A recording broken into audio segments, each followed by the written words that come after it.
کہ کیا صحابہ کرام نے یا ائمہ اربعہ نے 12 ربیع الاول کا دن منایا؟ اگر نہیں منایا اور یقیناً نہیں منایا تو یہ بدعت ہے، اور ہر بدعت گمراہی ہے، اور ہر گمراہی جہنم میں لے جانے والی ہے۔ تو جس نے بھی میسج لکھا، بہرحال ان کا اپنا ایک جذبہ تھا، اور ہم حسن ظنی قائم کر لیتے ہیں کہ انہوں نے سوچا کہ شاید مسلمان گناہ کر رہے ہیں اور انہیں گناہ سے بچانا بہت اچھی بات ہے، تو انہوں نے میسج کر دیا۔ ہم دائرہ ادب میں رہ کر یہ پوچھتے ہیں کہ کیا کسی عمل کے جواز کے لیے صحابہ کرام علیہم رضوان کا اس کو کرنا یا ائمہ اربعہ کا اس کو کرنا یہ ضروری ہے؟ گویا کہ انہوں نے کیا تو جائز ورنہ ناجائز ہوگا۔ اگر ایسی بات ہے تو ہم آپ سے دائرہ ادب میں رہ کے کوشچن کرتے ہیں کہ ذرا یہ بتائیے کہ مسجد کے جو گنبد اور مینار اور محرابیں ہیں یہ کس نے بنائی تھی؟ کہ نبی کریم کے دور میں تھی، کہ صحابہ کرام کے دور میں تھی، کہ ائمہ اربعہ کے سامنے بننا شروع ہو گئی تھی؟ اگر نہیں تو پھر آپ کیوں بناتے ہیں؟ جس طرح اب ہمارے ہاں مدارس کا قیام ہے اور ان میں باقاعدہ ایک کورس، ایک سلیبس رکھا جاتا ہے، مخصوص وقت میں اس کا آغاز ہوتا ہے، مخصوص وقت میں امتحانات ہوتے ہیں، مخصوص وقت میں ختم بخاری ہوتا ہے، پھر دستار بندی ہوتی ہے، سنت فضیلت دی جاتی ہے۔ کیا یہ سب صحابہ کرام نے کیا؟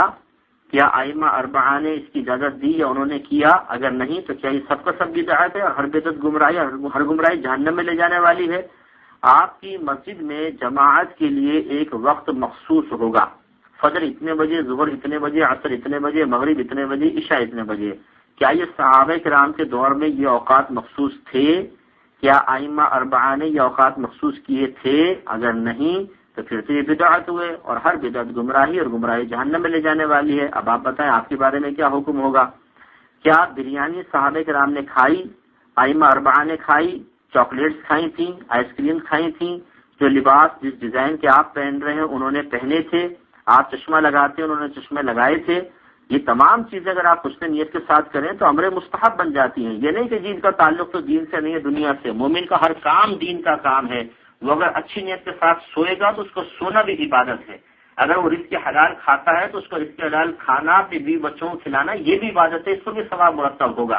اب آپ بتائیے کہ یہ تمام چیزیں صحابہ کرام نے کی تھی، ائمہ اربعہ نے کی تھی؟ اگر نہیں کی تھی تو بدعت ہوگا، ہر بدعت گمراہی، گمراہی جہنم میں لے کے جائے گی۔ تو میرے بھائی، میں آپ سے گزارش کرتا ہوں کہ آپ D120 سائٹ کراچی پر بدعت کی ایک تعریف لکھ کر بھیج دیجیے، اور ایسی تعریف جو آپ کے نزدیک بالکل جامع تعریف ہو، اور انشاءاللہ عز و جل میں آپ کے سامنے یہاں پہ تشریف فرما ہوں گا، اور انشاءاللہ جو آپ کی جیسی تعریف آئے گی ویسے میں بیان کر کے میں ثابت کر دوں گا کہ اگر آپ ائمہ اسلام کی بدعت کی تقسیمات کو قبول نہ کریں تو پھر کوئی بدعت سے بچ نہیں سکتا ہے۔ آپ کوئی بھی بدعت کی تعریف کرتے ہیں خود بچ کے بتا دیجیے گا۔ ائمہ اسلام نے، اب یہاں پہ میں تفصیل چونکہ ہو رہی تو میں دو باتیں عرض کرتا ہوں۔ ایک ہے ان 12 ربیع الاول میں مختلف امور کو سر انجام دینا، اگر ان کو فردن دیکھا جائے، مثلا نبی پاک کی ولادت کے واقعات بیان کرنا، آپ کے فضائل و کمالات کا بیان، معجزات کا بیان، آپ کی برکات کا بیان، آپ کے اختیارات کا بیان، کھانا کھلانا، جلوس نکالنا، نعت کی محافل کرنا، یہ تمام چیزیں اگر آپ فردن دیکھیں گے، سب کا ثبوت میں قرآن سے بھی دے سکتا ہوں اور حدیث سے بھی دے سکتا ہوں، علیحدہ سب آپ کو مل جائے گا، سب کی اصل آپ کو قرآن حدیث سے مل جائے گی۔ باقی رہا اس کا مجموعہ، ہاں مجموعہ آپ کہہ سکتے ہیں کہ جس طرح اب ہم رسمی طور پہ 12 ربیع الاول کو منا رہے ہیں، اس طرح منانا صحابہ کرام علیہم رضوان کے درمیان رائج نہیں تھا، لیکن بات وہی ہے کہ کیا یہ اصول بنا لیا جائے کہ جو ان کے درمیان رائج تھا وہی جائز ہوگا ورنہ ناجائز ہوگا؟ اگر یہ اصول ہے تو جو میں نے مثالیں آپ کو گنوائی ان کا کیا جواب ہوگا آپ کے پاس؟ لہذا علماء اسلام نے پھر بدعت کی اقسام متعین کی کہ اگر کوئی ایسا نیا کام شروع کیا گیا جو قرآن و حدیث کے خلاف ہے، یہ بدعت سیئہ ہے، اور اس کے بارے میں نبی کریم نے فرمایا کہ یہ گمراہی ہے اور گمراہی جہنم میں لے جانے والی ہے۔ اور اگر کوئی ایسا نیا کام ایجاد کیا گیا جو دین کی ترقی کے لیے ہے، دین کی ترویج کے لیے ہے، تو وہ نیا کام کرنا بالکل جائز ہے، بلکہ اس کو مطلب بدعت حسنہ کے درجے میں رکھا گیا ہے۔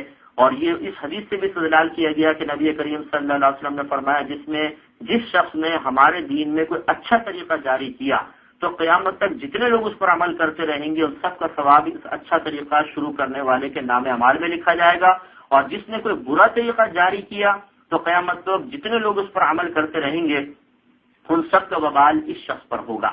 تو خلاصہ کلام یہ ہے کہ جب علماء اسلام نے خود بدعت کی دو بڑی قسمیں کر دی، اور بھی اقسام ہے لیکن وقت قلیل میں اس لیے عرض کر رہا ہوں کہ اگر قرآن و حدیث کے خلاف بدعت سیئہ قرآن و حدیث کے موافق اور دین کی ترقی اور ترویج کا سبب بنے تو بدعت حسنہ، اگر آپ اس تقسیم کو نہیں مانتے تو پھر میں آپ کو یہ ریکویسٹ کرتا ہوں، دائرہ ادب میں رہ کے، میں چیلنج بھی نہیں کہتا ہوں، میں ریکویسٹ کہتا ہوں کہ آپ بدعت کی تاریخ لکھ کر بھیج دیں اور پھر آپ خود بچ کر بتا دیں۔ میں انشاءاللہ 50 کام آپ کو ایسے گنوا دوں گا جو خود آپ کر کے بدعت کے مرتکب ہو رہے ہیں، تو پھر آپ اپنے بارے میں کیا فیصلہ کریں گے کہ آپ گمراہ ہیں کہ نہیں اور جہنم میں جائیں گے یا نہیں جائیں گے۔ صرف 12ویں پر ہی کیوں مطلب آبجیکشن کیا جاتا ہے؟ ہزارہ معاملات اور ہیں، غور و تفکر کریں گے تو انشاءاللہ اس کے بعد مزید ایسا میسج بھیجنے کی کوئی ضرورت پیش نہیں آئے گی۔